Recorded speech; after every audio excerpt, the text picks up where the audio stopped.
Okay. As members of South America's Pacific Alliance, we were inspired by the knowledge that last year, investors were able to make a significant impact on the culture of piracy in South Africa. Now, as a region that is strongly affected by the violence and the culture of the drug trade in South America, fueled mainly by American buyers, we were comforted with the knowledge that perhaps American investors could help us to relieve the stress that is the drug trade on the members of the Pacific Alliance, specifically Colombia, Mexico, Peru, and Chile.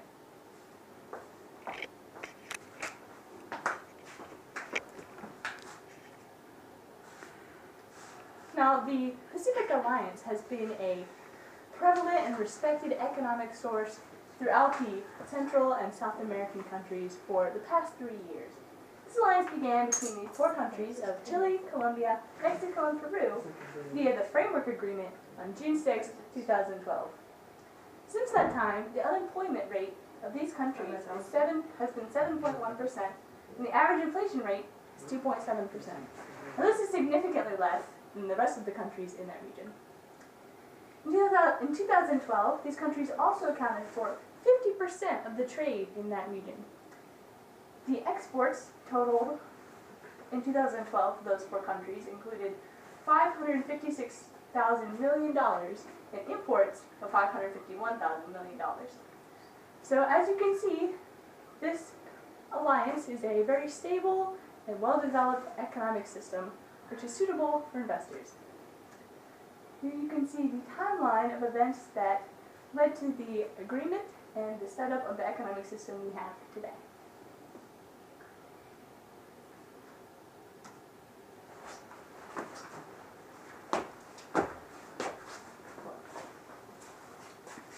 Now it's time to look at the economic situations of the countries that make up the Pacific Alliance: Colombia, Mexico, Peru, and Chile.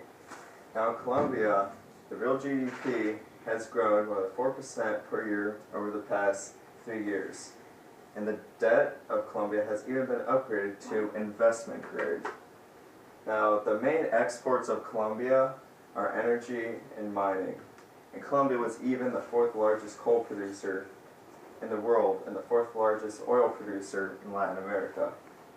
Now, however, the unemployment rate of Colombia is 9.7%, which is one of the highest unemployment rates in Latin America. Now, Mexico has the largest economy of the Pacific Alliance. It has a $1.3 trillion economy. And most of the economy is oriented towards the manufacturing sector.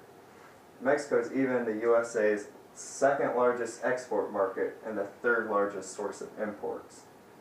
Peru, most of its money comes from mineral resources like silver and copper that also has a large economy in fishing.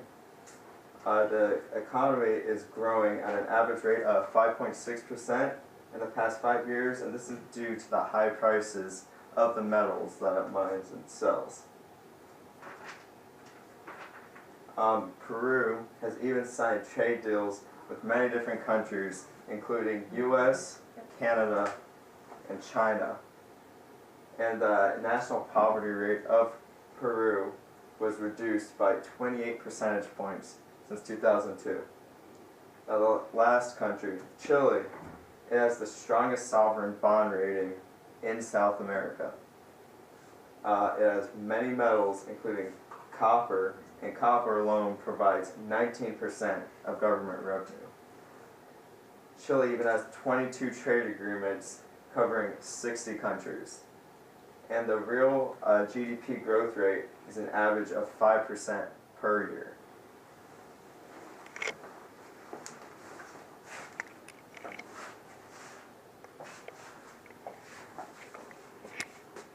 Now, fund selections. As the Pacific Alliance, we've designated 4 different funds that we believe would be most important to investors in order for us to relieve the effects of the drug trade.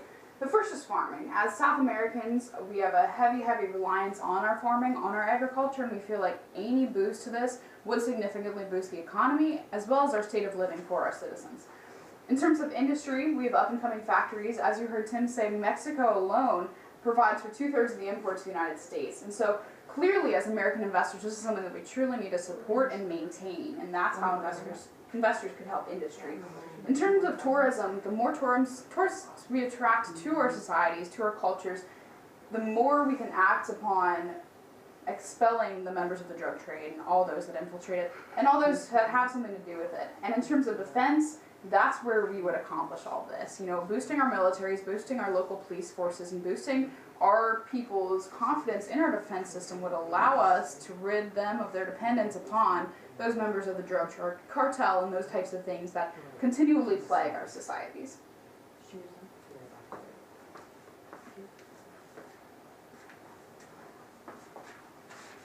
So invest today. Stop the flow of drugs. That's the key to investing with us. So with the World Bank's of 2012 Doing Business report, alliance countries hold first, third, and fourth and fifth place in the ease of doing business ranking of the 32 countries in the Latin America and Caribbean region.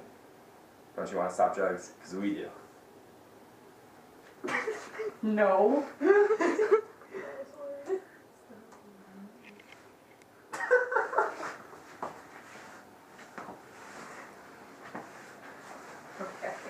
I should have read that before I went.